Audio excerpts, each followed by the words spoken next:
card. I mean, to have that honour of headlining it, interim title, fighting a legend in Justin Gaethje, sum all that up for us. It's surreal, you know what I mean? But it's something that I've always said I was going to end up doing. I always knew I'd main event cards. I always knew that I'd be fighting for belts. So it's vindication to me, really, because I've always said this is going to happen, and now it's finally here. Now it's finally happening.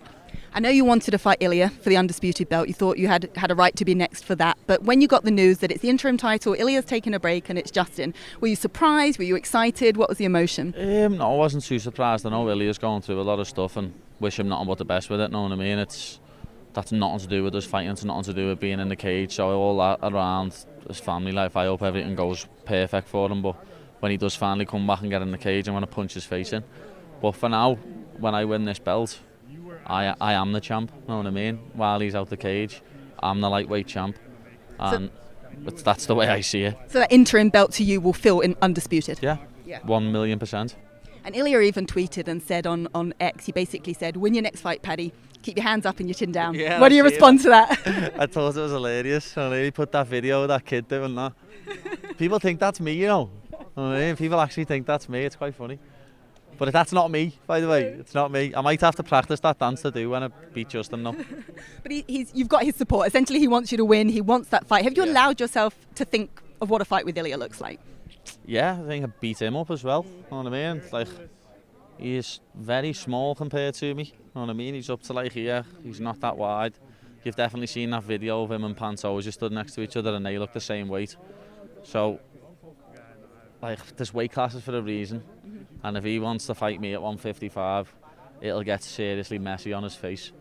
But you've got a big challenge ahead of you first with Justin Gaethje. Were you a Justin Gaethje fan prior to any thought of fighting him? I am a Justin Gaethje fan, not was, I am. Yeah. And anyone who is an MMA fan and isn't a Justin Gaethje fan isn't an MMA fan.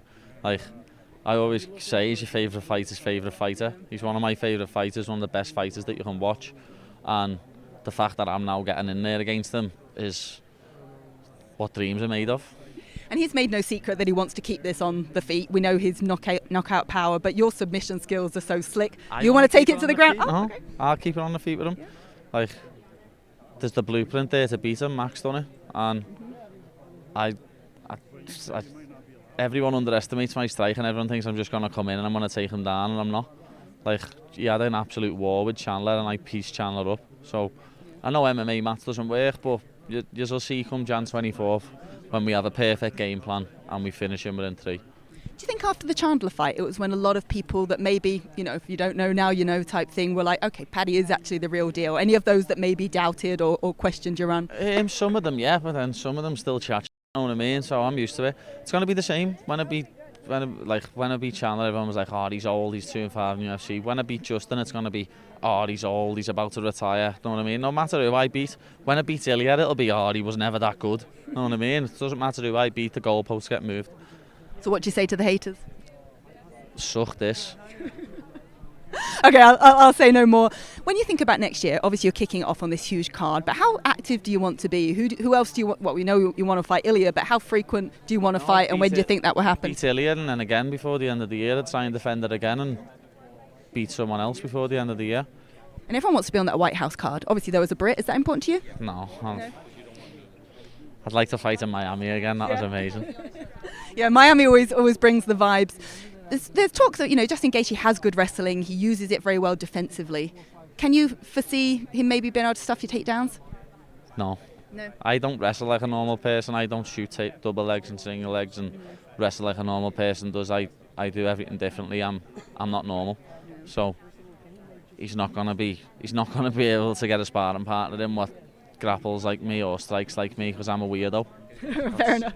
It's the way it is, but he did call your style awkward, actually. I'm honest, Val, and I'm very awkward. You can't really get a sparring partner in to do me because I'm so awkward. So I'm looking forward to fighting him. As I say, he's a legend. He's someone I've always loved watching. So to get the chance to actually get in the cage and fight with him is unbelievable. Like, I can't wait, and to have Justin Gaethje on my resume is going to be something that'll last forever. You know what I mean? It'll be part of my legacy, and I'm looking forward to it. I just hope he doesn't retire once I beat him.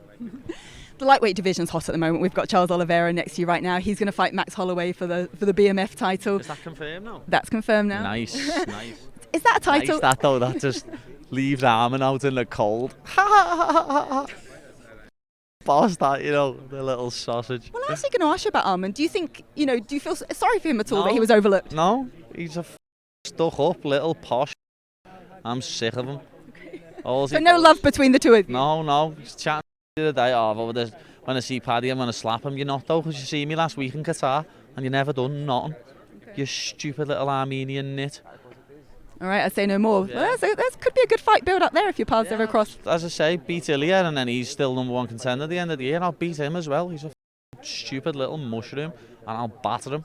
Just because he's had everything handed to him on a silver platter his whole life, eating caviar for breakfast. He thinks that he's owed something. You're not owed nothing and you won't get nothing. You're an absolute little bum. Your dad can't pay his way out of this one, you little crab. All right, say no more. I do want to ask you though, what fight as a fan are you most excited to watch in 2026? If you could put any matchup together. Could put any matchup together. To be honest, this man standing right next to me, Charles Oliveira and Max Holloway, is. But I'd love to fight Charles Oliveira. I think me versus Charles Oliveira would be an amazing fight, and that's something that I would love to do. All right, well, watch this space. Good luck with your preparation and good luck working towards that title. Thank you very much.